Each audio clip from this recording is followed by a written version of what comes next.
Ladies and gentlemen, I'll call the session back to order, and we will start with the consent calendar. The following consent calendar items are expected to be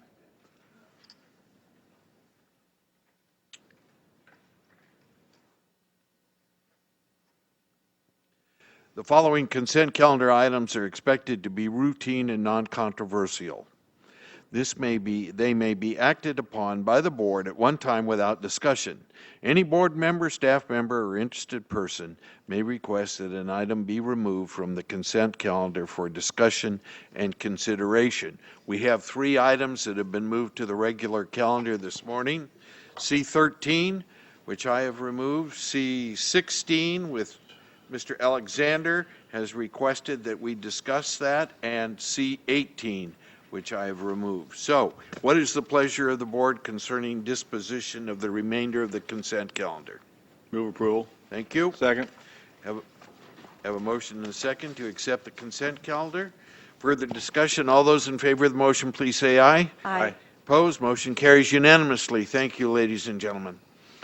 Item C13 is an ordinance of the Board of Supervisors of Shasta County, State of California, adopting a real property transfer tax ordinance and repealing ordinance number 466, dated November 20th, 1967, and 4661, dated May 27, 1968, imposing documentary tax on land, testaments, or realty sold within the county of Shasta.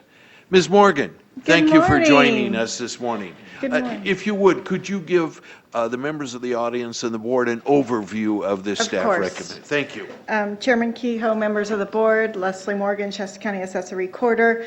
The ordinance before you today is essentially updating a previous ordinance. We currently and will continue to have 55 cents per 500 for documentary transfer tax on sales that's collected by the recorder, distributed out to the counties and city agencies. I report that in my annual reports each year. Last year, around 700,000. The intent of this update was, with it being enacted in May 1st, 1978, take out language such as tax stamps. There's no more tax stamps. We just make the references to documentary transfer tax, do updates such as mobile homes that are on permanent foundation are collected just as regular homes. Legal entity ownership program, meaning that there's transfers that take place that aren't represented on recorded documents. The state gives those updates, provides them directly to the assessor. The legislation continues on that the assessor will notify the recorder. What was interesting about the 1968 ordinance is it was one of the few times the Recorders Association works together as a unit to try to help support each other, because there's no like state board of equalization as I would have on the assessor side. And this was one of the few ordinances that almost all of the 58 states enacted the same exact ordinance. Bet you that doesn't happen very often. So we're going through the efforts right now to recognize that it's outdated. It's been 44 years, it's outdated. We need to make sure that we're not questioned if we're going through on the collection of documentary transfer tax and proportional interest transfers, all of those types of transactions that take place, just so that on a local level we can show that that support's also in place and that we're following it and keeping it consistent with legislation that's been passed over the last 44 years. So that's the intent. No change in the amount collected, no change in distribution of funds, no changes other than to bring our local ordinance consistent to legislation. So to be clear then, no increase in taxes germane to this issue. Correct. Thank you. What's the pleasure of the board concerning disposition of C13? Move approval.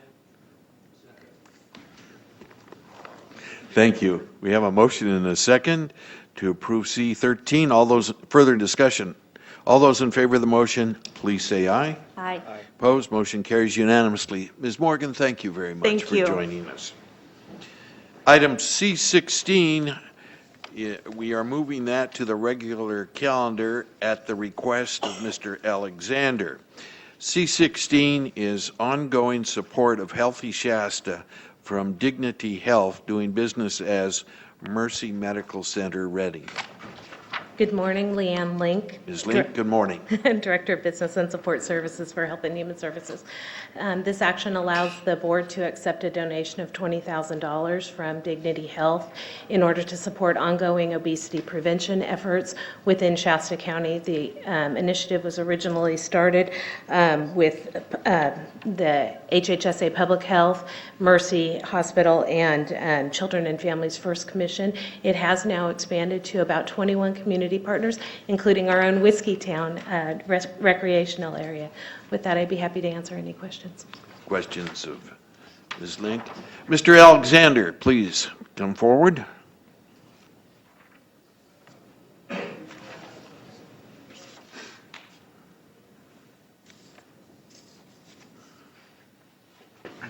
Good morning. Bon matin. Thank you for the opportunity here today to address the board on the matter of the proposed Healthy Shasta grant. Is health and all policies so broke that they simply cannot get on without the proposed grant? Otherwise, what would be the point in its pursuit besides, of course, to follow more ardently the course of health in all policies? Health in all policies means exactly that, health in all policies. The idea that the moniker of health should somehow be principal consideration in all public policy and municipal planning decisions. Where that moniker becomes the be-all, end-all, where shall the limits be placed, if any?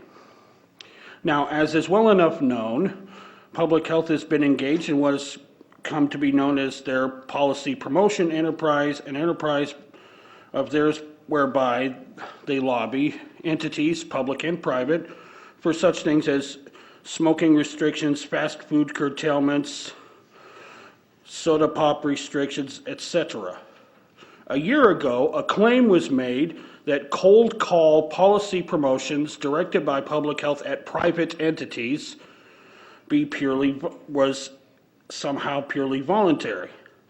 But how voluntary is it when adoption of a given, in this case, smoke-free housing policy by a landlord, condo owners association, homeowners association, single-family residential land developer, etc., when that person is approached by an enforcement officer making a cold call solicitation, how voluntary is that? If it was entirely voluntary, why send an enforcement officer to do that solicitation? Why would not the initiative be entirely that of the property owner? What point would there be in spending any money at all, regardless of the source, on said solicitations?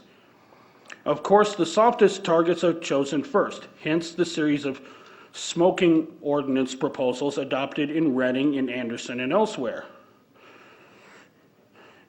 Here's a question. If people are fundamentally incompetent to elect the conduct of their own lives, are they likewise incompetent to freely elect their own representatives? Are they likewise also incompetent to make their own religious choices? The proposed grant is a grant which funds policy promotion and must therefore be rejected. Thank you.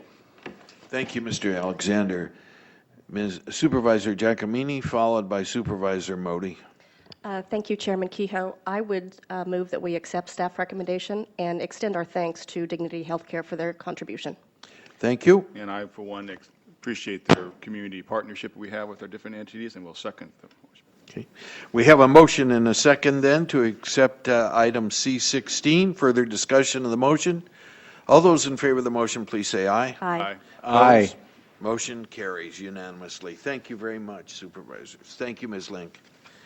The final item on the consent calendar is C18, which is an agreement with Bell Data Systems Incorporated for HMIS software. Morning, Good morning, Chair. Dr. Coos. Chairman Kehoe, members of the board, Richard Coons, Director of Housing, Community Action Programs. I'll be happy to answer any questions concerning this proposal. Why don't you describe what the proposal is? It has a rather attractive name, a homeless management information system. Correct, and that's essentially what it is. This is a part of the HEARTH Act, which is another acronym for Homeless Emergency Assistance and Rapid Transition to Housing, which is, I know there's a few extra letters in there. They seem to took a few liberties with with the English language. But in 2009, this was passed, the Hearth Act, and what it's doing is requiring all agencies that deal with homeless prevention to have some type of uniform data collection system. And the reason for that is we have, in our continued care council, we have close to 45 organizations that deal with homeless individuals. As each of those individuals pass through each of these agencies, we have really no way of communicating what services they have received at each station. So what this system will do, well, for lack of better words, it's not a big brother system, but what it does is it'll track an individual from one organization to another organization, so we're not duplicating services. We know when an individual comes in, if they've been through several different organizations, what they were seeking services for, and what their immediate needs are, so it'll also expedite the services. Along with that, it's also going to be mandated that any agency that wants to receive funding for these type of services is going to have to participate in this program. The county alone, it's going to open up a broad range of grants we can apply for, such as the VASH. It's going to increase our funding for our Shelter Plus Care. There's quite a few different programs we'll now become eligible for because we have this program. Mr. Dunlap requested that you also talk briefly about the impact to homeless Shasta County veterans. Yeah, and that's the VASH vouchers, okay. Which we will. Yeah, we've been working with HUD trying to get ourselves into place to be able to qualify for those. And the last step was this HMIS system that we have to have a housing authority that can handle capacity, which we're a high-performing housing authority. Every year for the last 8 years, we've been a high-performing housing authority, so we have the capacity. You have to have a certain number of homeless veterans in the area, which we exceed that. And the last one was to have some type of management information system. And that's what this would suffice. Good. Thank you, Dr. Coons. Questions of Dr. Coons? Pleasure of the board concerning disposition of C-18. Move approval. We have a motion and a second. Yeah, I'll second the motion. Further discussion? All those in favor of the motion, please say aye. Aye. Aye. Opposed? No. I am supportive of this activity. I am not supportive of the business practice requiring us to provide advance payments. Thank you, Dr. Thank you. Coons. Next item on the agenda is regular calendar continued. Item R7, General Government. Administrative Office Board of Supervisors receive a legislative update and consider action on specific legislation related to Shasta County's legislative platform and to receive supervisors' reports on county-wide issues. Mr. Lees. Nothing to report. Thank you. We'll start with supervisor reports with Supervisor Giacomini. Anything? Nothing to report, Chairman. Supervisor Modi?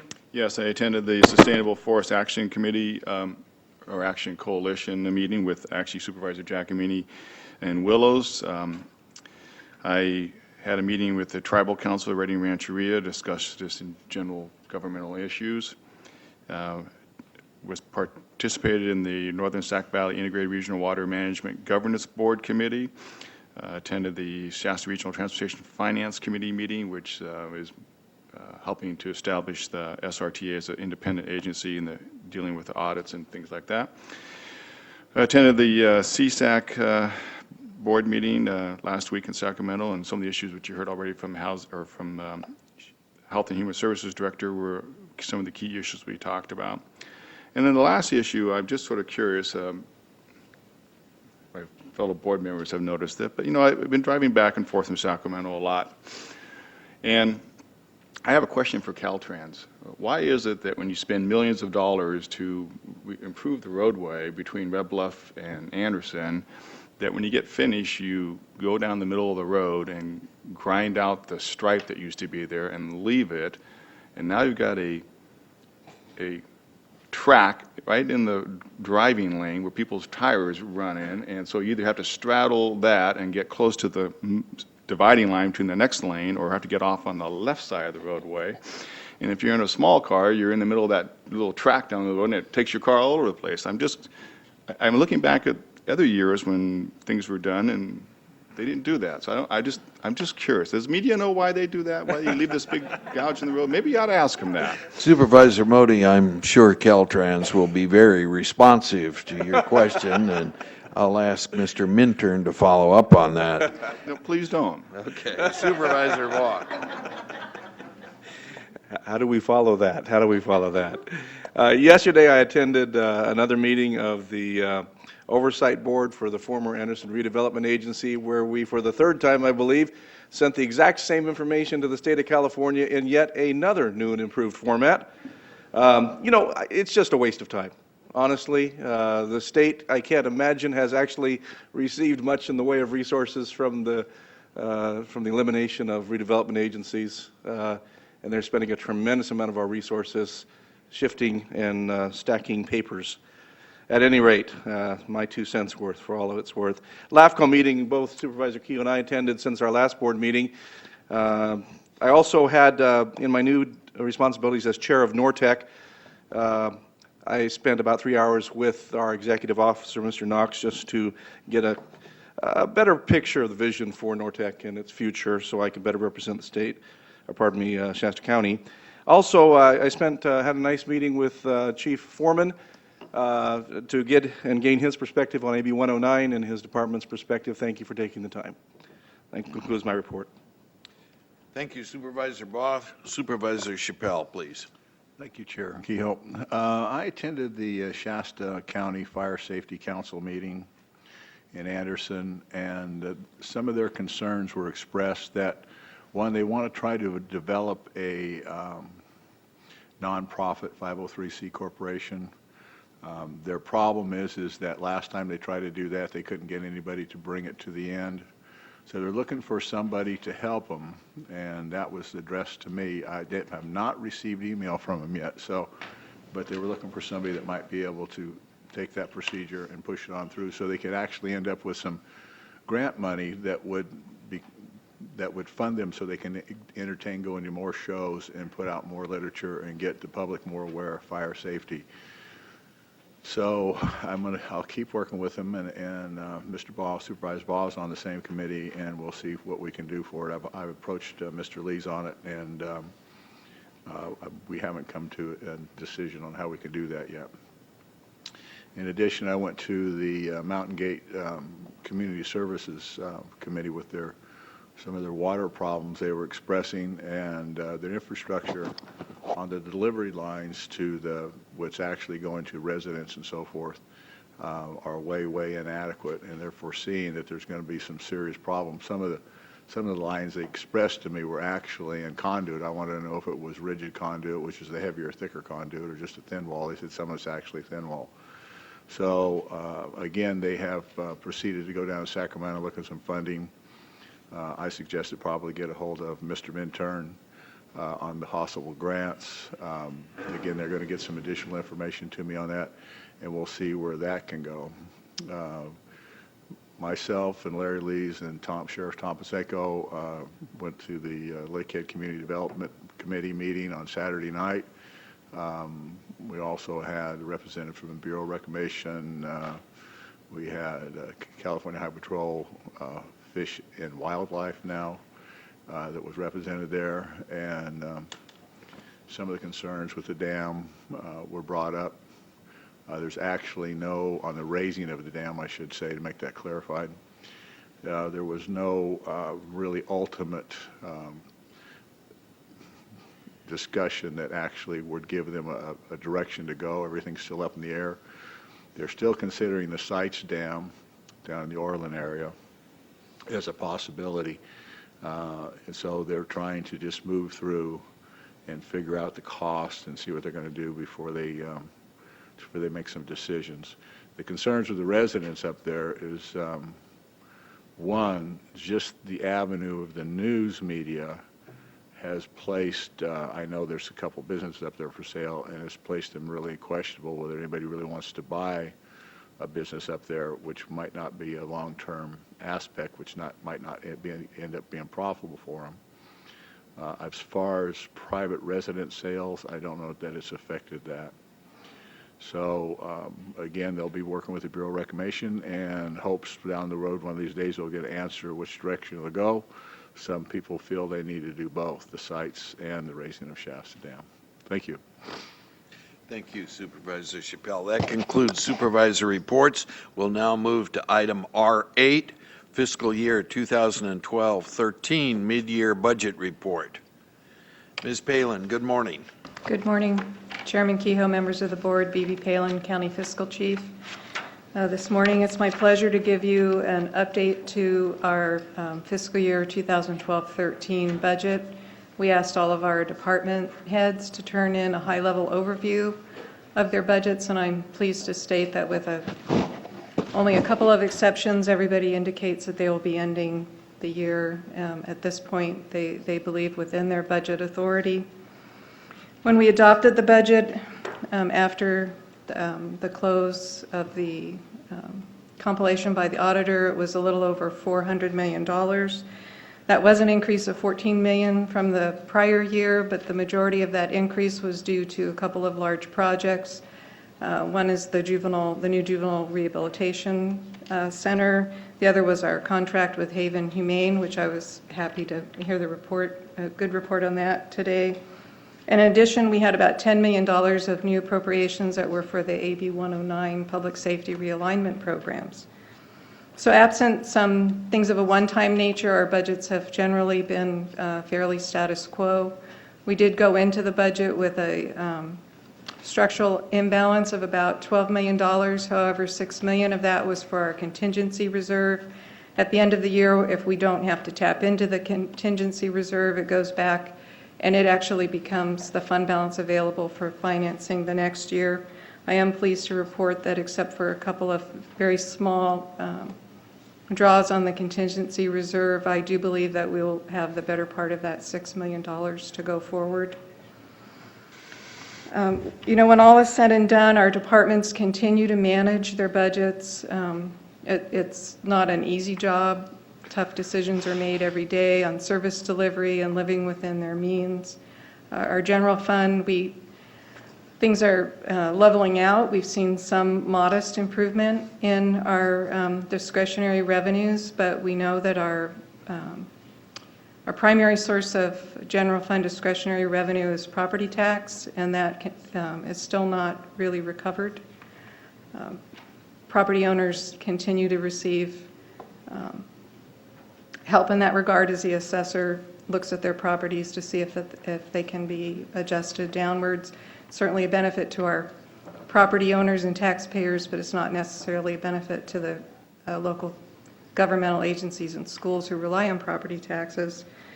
But all things considered, I think that we're doing remarkably well given all of the things that are barriers to our success, things that we don't have any control over.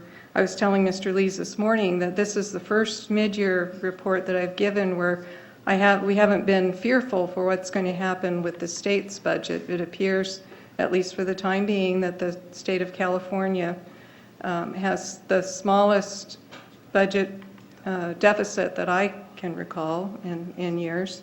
So I'm not that worried about what the impact will be to the county because of the state's budget.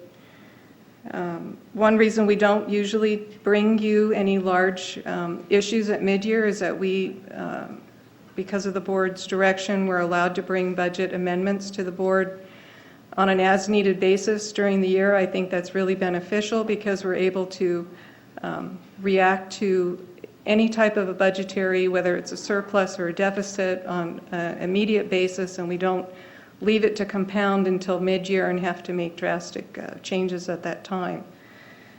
The mid-year report also gives us an opportunity to set our budget principles for the coming year. I'll touch upon some of the concerns that I have with this budget, but first I'd like to tell you that part of our mid-year is we look at the fund balance that we had coming into the year, what we think we're going to have at the conclusion of the year, and then we set budget principles, and those are the parameters that the departments use as they're setting their budgets that we will be bringing forward to the board in June for you to consider and adopt. We've been using the same budget principles for years. I don't see any reason to change them. I think that they are an excellent tool. It helps to keep us centered and saying the same message and going down the same path. Department heads work very cooperatively with the CEO and the CEO's office staff and with the board. And I would just like to just briefly tell you what those principles are, because I am going to ask you to once again adopt the same principles for 2013-14 going forward. We will continue to enforce the controlled hiring process. That is a little bit modified now. Departments still fill out a form. They send it to personnel. Anytime they want to hire, it goes through a review process. We make sure that there's funding available for each position before it goes forward to the board. As long as it's approved by the particular analyst for that department, then it goes forward and they can start the hiring process. We don't hold them up. We try to keep the business of the county going. We approve no new positions that are not clearly revenue supported, and that goes through the budget process. If they're going to ask for new positions, we make sure that there's a funding stream behind them. If there isn't going to be a long-term funding stream, we ask that there be a sunset, a drop-dead date when that position will no longer be in the county books. We review all grant-funded positions every year. We make sure that the grants money is still coming in for those positions. We don't keep grant-funded positions once the grant has ended. We avoid assuming responsibility for state programs. This is sort of the perennial with the state. They give us work and then they take away the funding for it. So we strive to make sure that none of those are an unfunded state mandate, and to the extent possible, we try to protect ourselves from that type of situation. We evaluate any contracts that we have with our community partners to see if they're still efficient, effective, and if county staff could perhaps perform the service as well. Any requests for fixed assets and computer equipment, again, we look to see what the funding source or the business need is. We can't fall too far behind. There is going to be some changes in requirements for operating systems for our computers, and many computers may need to be upgraded or replaced. So try to do those on a rotating basis so we don't end up having a lot of that coming to the board at one time. We continue to work with our labor partners. It's essential that we look at those contracts, and we've been very blessed to have labor partners who've been willing to work with the county to keep down our costs for benefits. We review any position that's been vacant for 18 months. Absent a strong business need to keep the position, we request that those be deleted. And we encourage spending reductions in the current year to create fund balance carryover.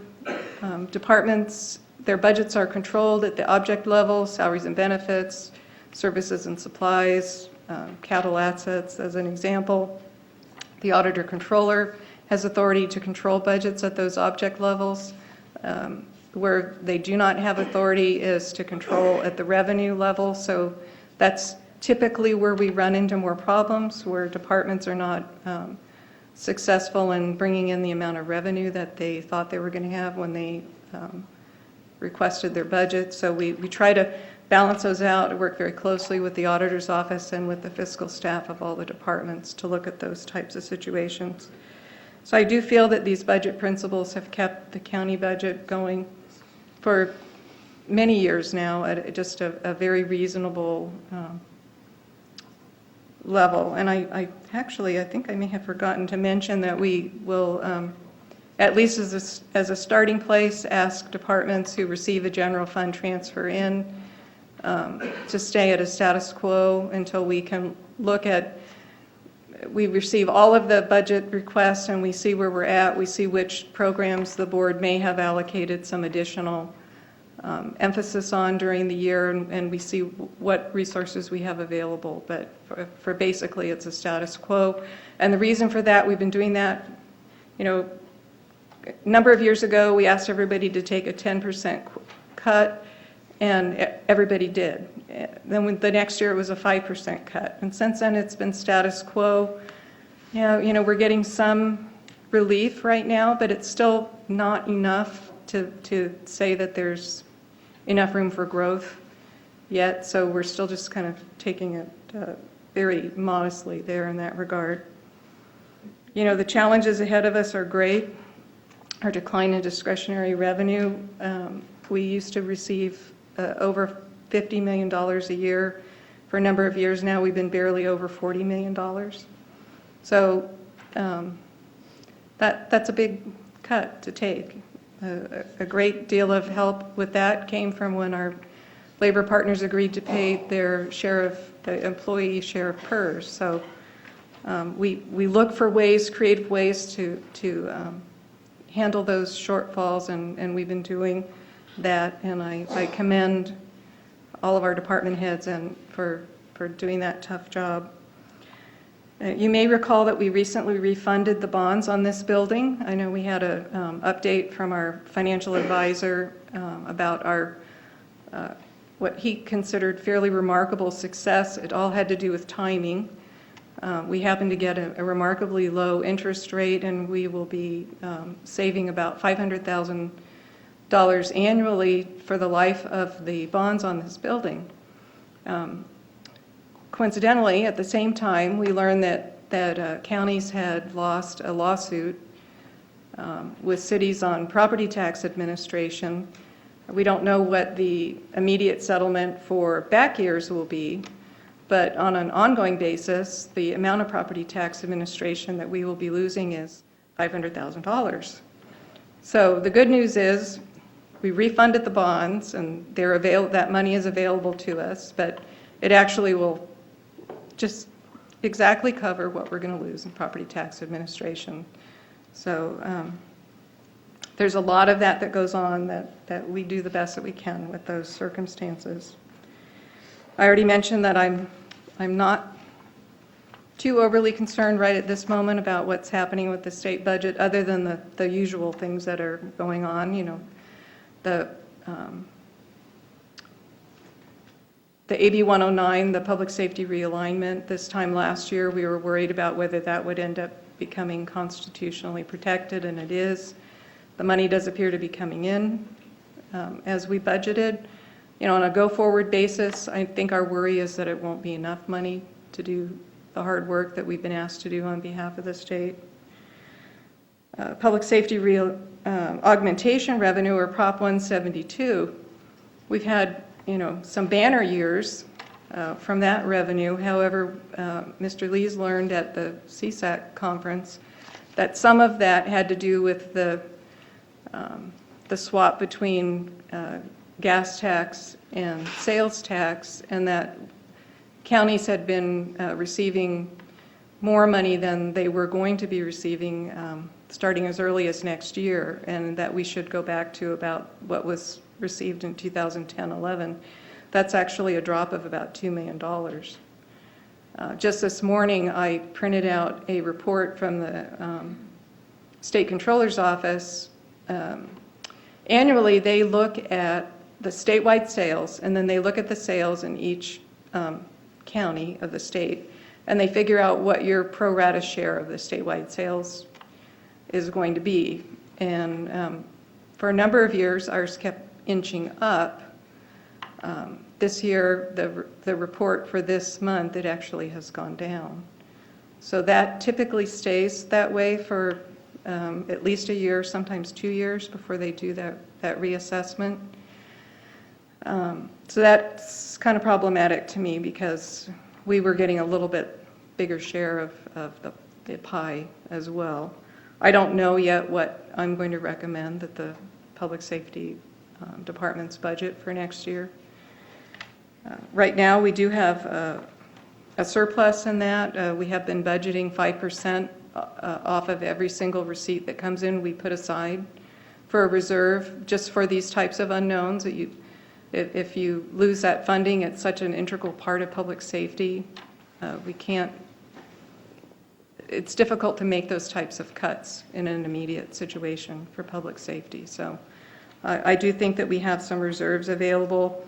The problem with you can't use all your reserves all at one time because they're not going to be there the next time that you need them. But we will be looking at a judicious drawdown of any reserves.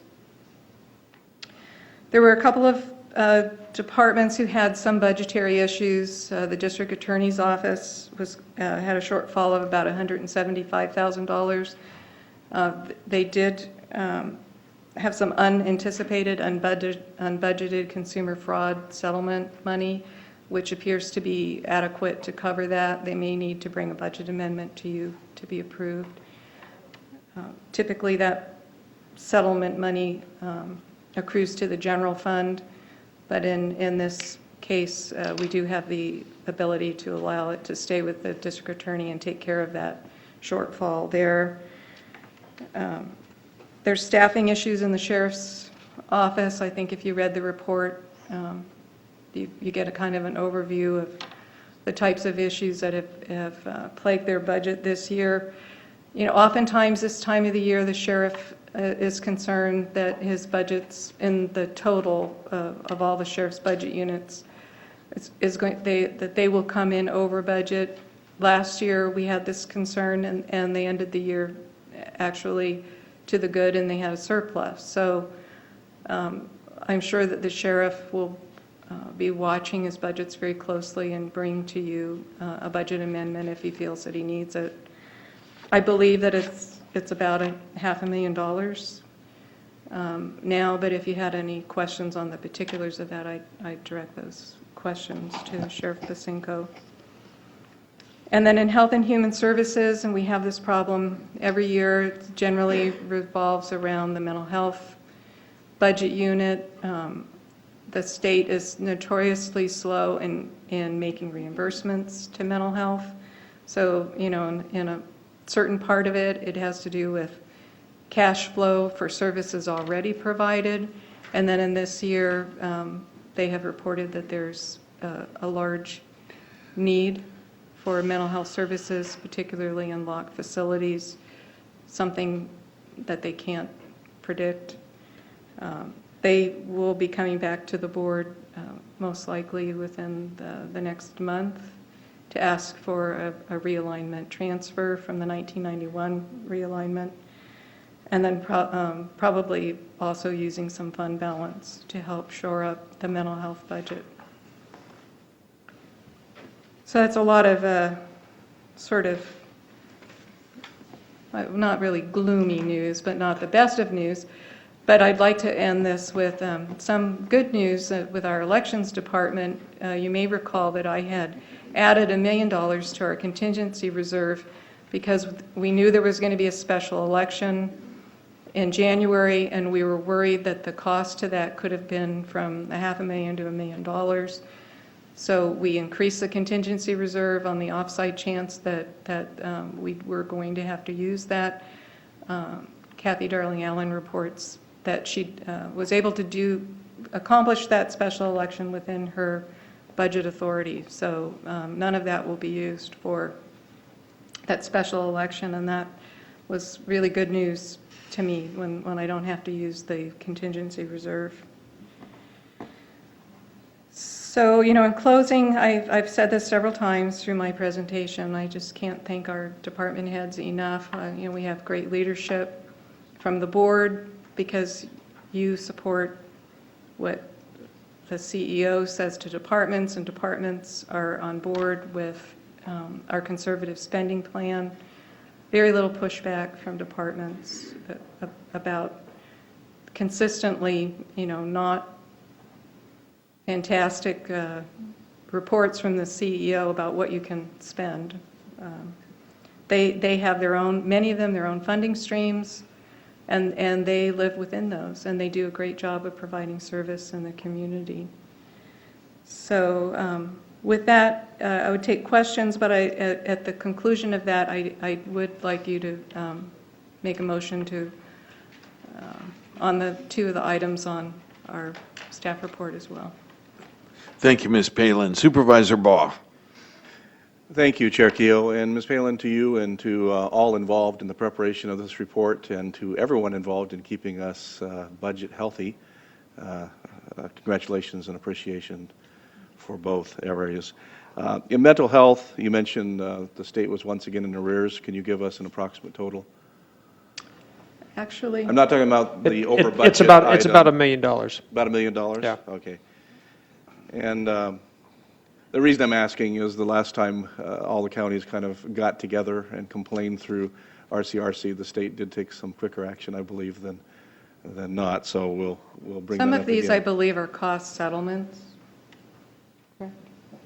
So Well, if- they are anticipated, they're just late.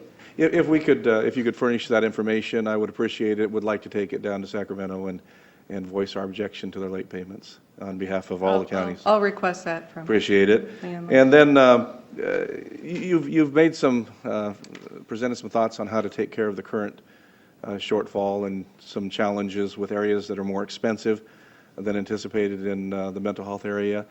But looking beyond this budget, is that going to be, do we think that's an ongoing trend? And if so, how do we deal with that down the road? I know you don't have a glass ball, but if we already have that this year, are you trending that to say that's going to continue for a while? And it seems like a tremendous amount of resources and impossibility to meet it. Yeah, let me respond to that if I might, Supervisor Baugh and members of the board. Obviously, we're hoping that is not a trend, and we're actually, the good side or maybe the optimistic side is that some of the prevention that's coming out of the Affordable Care Act will help to generate services that help and prevent these things from increasing as it relates especially to the mental health side. The other thing on that is that, we're trying to do things within our own county to take charge of our own destiny. The sheriff has brought forward a plan to where not only are we going to have a place to create housing for those that need to be housed, but also provided in such a way that we're able to provide services for those people, social services, mental health services, things like that. And so we're looking at doing things ourselves to be on more of a preventable side to help reduce some of those increased costs. But it's being optimistic. So we've heard your optimism, but we have you on the spot here. You hope it's not a trend, but you've obviously discussed this. Do you feel that we're safe, or is this a trend? I mean, hoping in one thing, but your numbers, you're pretty good at this. You're pretty good at looking forward. Yeah, I believe with using data to support what I say, I believe that because of the economy starting to right itself, and I don't know if we're going to take another dip at the end of this year, but looking better, I think that's going to create jobs. With that comes more stable atmosphere, more stable lifestyles, and I think that will help actually to make this not a trend that's continuing to climb, but one that will even out or someplace reduce. Well, that's more than just optimism. Thank you very much. Appreciate it. Other questions of Ms. Palin? Ms. Palin, this is first order work. Thank you. Excellent report. And when I look at the chart that you provided on page 1, at the bottom of the page, that's pretty dramatic information, especially when you look at the secured property tax and compare the estimate for this year in juxtaposition with the actual for 2009-10. As you indicated in your presentation, it's a substantial reduction. Now, one of the things in the estimate column I do have to point out is because of the dissolution of the redevelopment agencies, how counties receive their property tax is reported differently. So it's actually these first three lines in the column that in the past have been reported as secured. Right. But even so, they're less than what we have been receiving. Good. Thank you. Nice job. Supervisor Chappelle. Thank you, Chair Kehoe. I just had a couple questions because I'm looking at the current unitary taxes and the RDA pass-through in residential. What are those? What incomes, where do they come from? Those are from the, as I said, the dissolution of the redevelopment agency. Taxes come to us in a different way now. I don't know Because it showed a zero on if the our other auditor years, that's why I was controller could curious. explain it better than I could. It's a component of the property tax, but it's just expressed differently. Yeah, and that's why you see a drop from 18.6 million in 11-12 to 14.7, because of the change in the redevelopment agency and the way that property tax was collected and distributed. That is now being ranked under those new categories.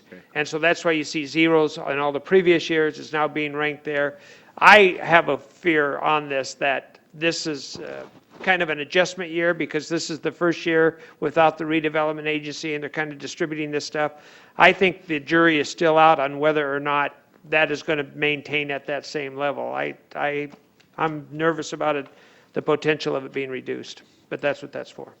Thank you, both of you, actually. Okay. And if I might add, Chairman Keough and members of the board, Shasta County is dang lucky to have Ms. Palin in her position.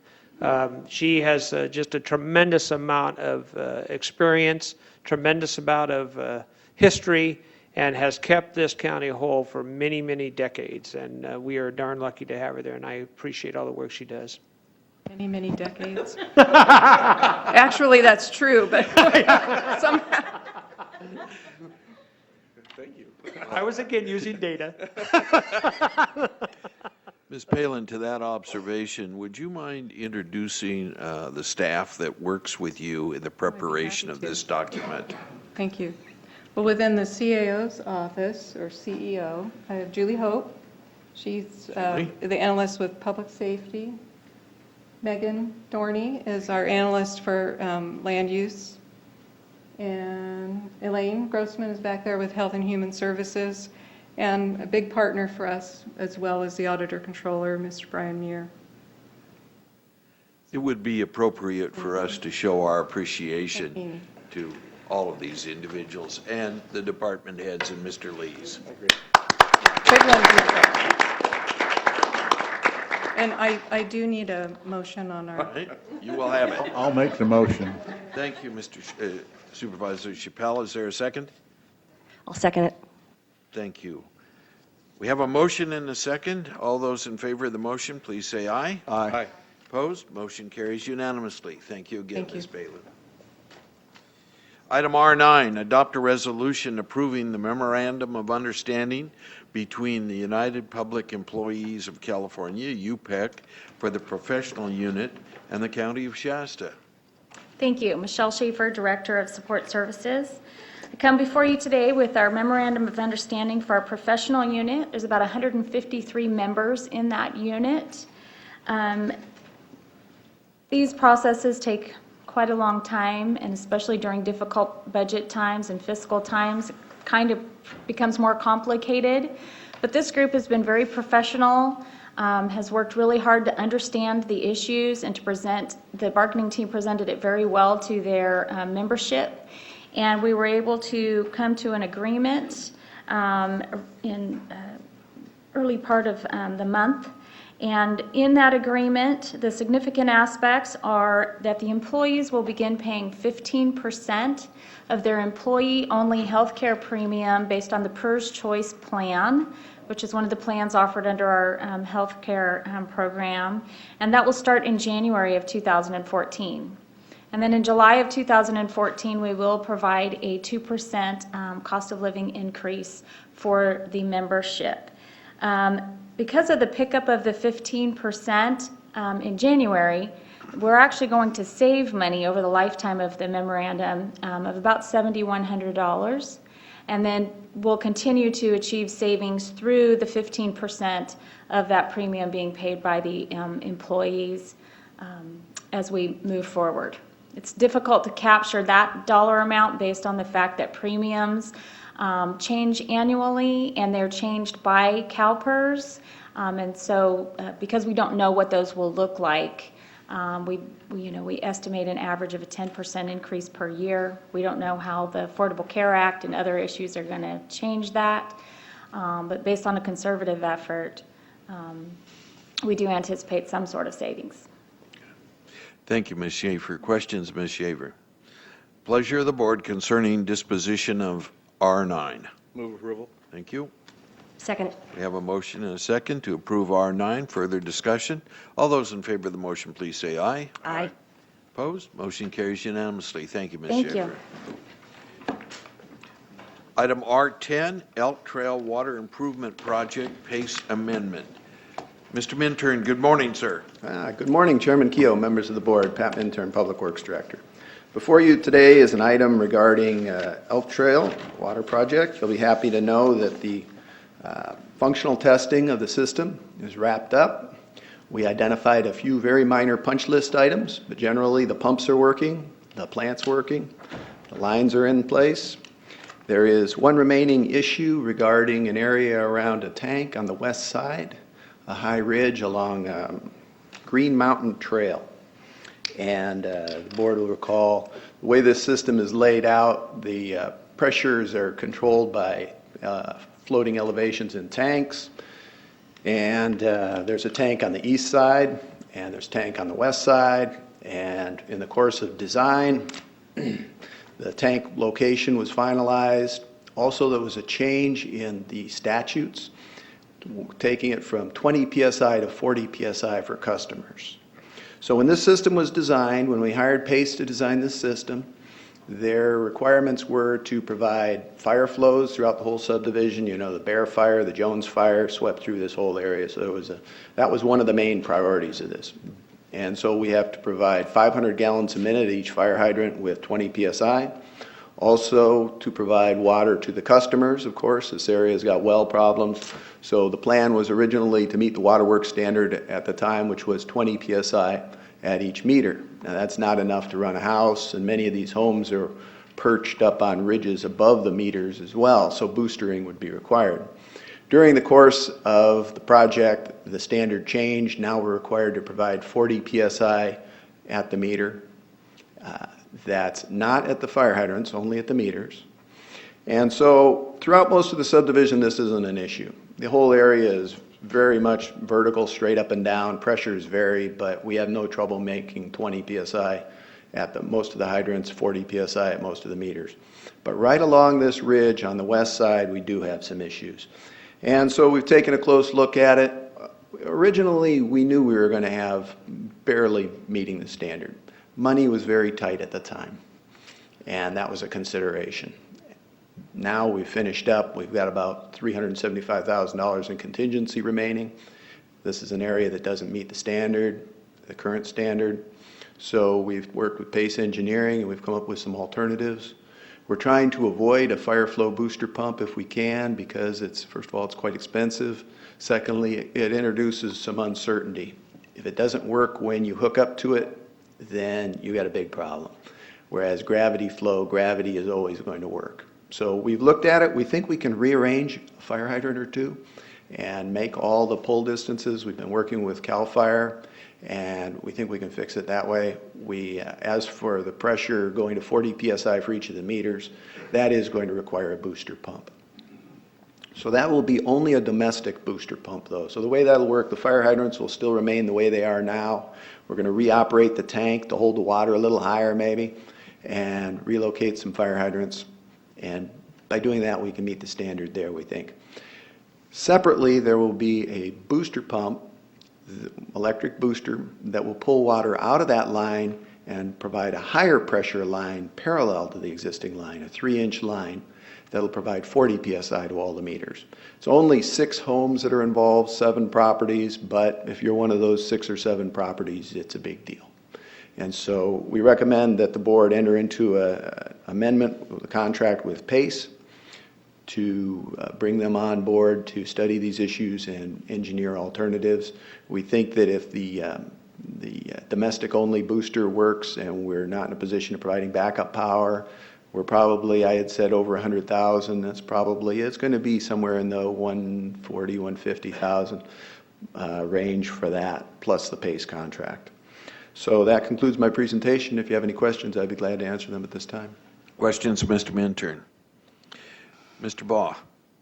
Thank you, Chair Kehoe. Thank you, Mr. Minturn.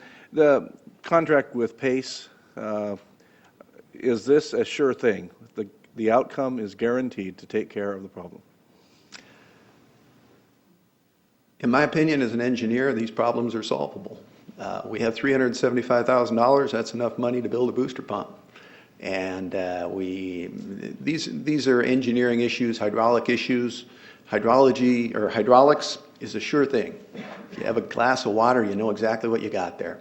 So in my opinion, this fix, we have adequate money, we have the engineering staff, the expertise, these problems can be solved. We're 99% of the way from where we were when we had no water system and no way to get it there to having a complete water system for Elk Trail. And this last 1% is the easiest. I guess what I want to avoid, and I have tremendous confidence in you and your work, and you proved yourself time and time again, specifically with PACE. I don't have any reason to question them, but I want to know the $50,000 we're spending with them, they're not going to come back here and say, well, we didn't ever believe we could actually design a system to meet the needs. They know clearly what the need is, what the deficiency is, and the $50,000 is going to get us a completed project design, and as engineers, they're standing behind that design that's going to work. Well, That's my concern. That's my question. the president of PACE, Paul Reuter, is here with me, and he's nodding yes. And very good. Certainly, we've studied the problem, and we are confident that this will fix it. Thank you very much. Supervisor Chappelle? Yeah, thank you, Chair Kehoe. I just got a couple questions. And part of the analysis that we get, we show it had addressed a tank that was going to go in one location, then went in another. And, the gentleman that owns that property said the tank could go there, but you guys are maintaining it can't go. He refused it. I don't want to really debate that area. But if that tank had to be placed at a higher elevation, I would think that maybe a larger tank, of course you said expenses, but maybe a taller footing would achieve some of that, discrepancies in the height, maybe a 2 or 3 foot cement footing that you set it on instead of, I don't know how high the footing is right now currently.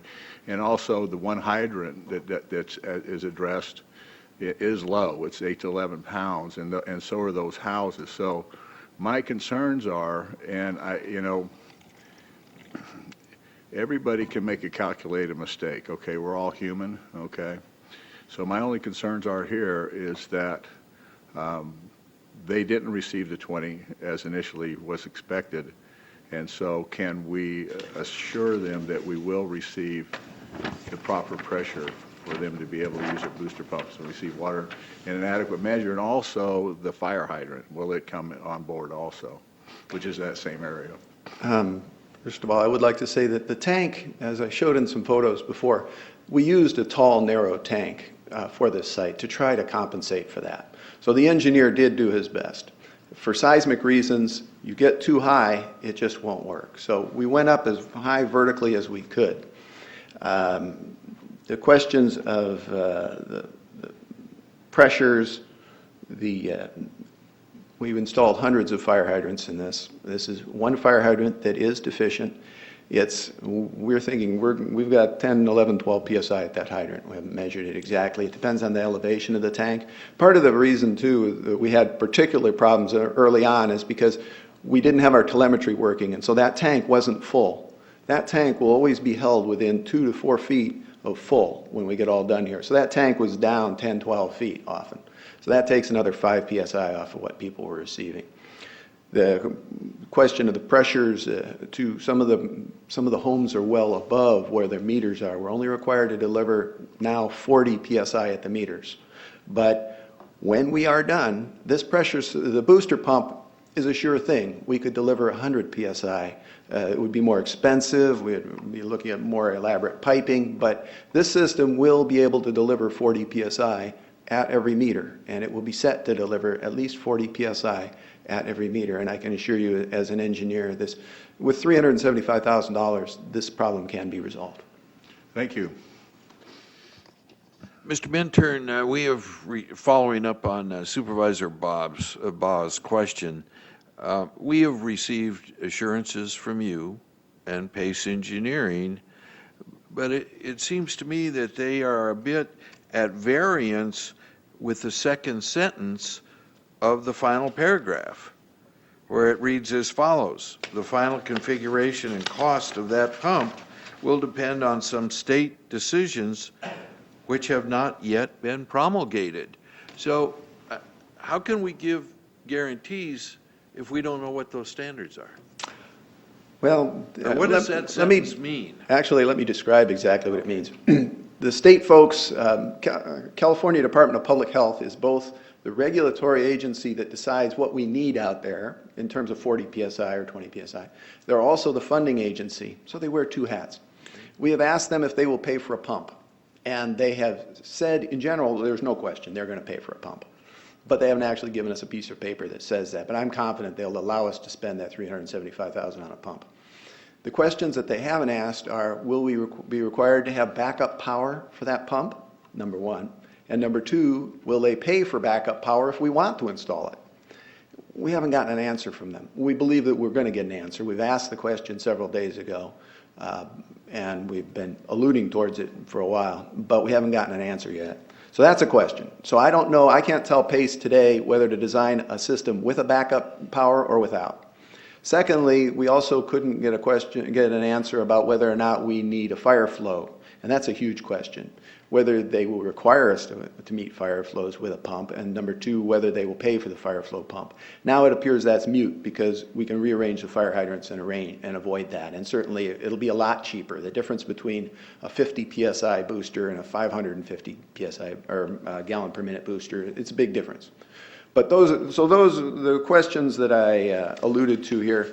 I'd also mention that the staff report was written a week ago, and in that intervening week, we've worked with CAL FIRE, we've worked with the state, and we've worked with PACE. So some of these things are narrowing down. But we still don't have a question of whether or not we're going to be able to install backup power and whether we're going to be required to install backup power. So if we are required to install backup power and the state is unwilling to pay for that, do we have sufficient funds to pay for the backup power? I think it highly unlikely that the same agency would both demand it and refuse to pay for it. I believe the CSA would probably have adequate funds to pay for it if that happened. I think it's unlikely. I think the difference we're talking, do you have an idea, Paul, what it might cost? Probably $30,000, $40,000 a CSA. But I think it's highly unlikely that they would do both, to where they would refuse and demand. Thank you, Mr. Minturn. Further questions? Pleasure of the board concerning disposition of R10. Move approval. Thank you. We have a second. Motion and a second. Further discussion on the motion. All those in favor of the motion, please indicate by saying aye. Aye. Opposed? Motion carries unanimously. Thank you, gentlemen. Thank you. R11 is a closed session announcement. The Board of Supervisors will recess to a closed session to discuss the following items, estimated at 45 minutes. Conference with legal counsel, existing litigation.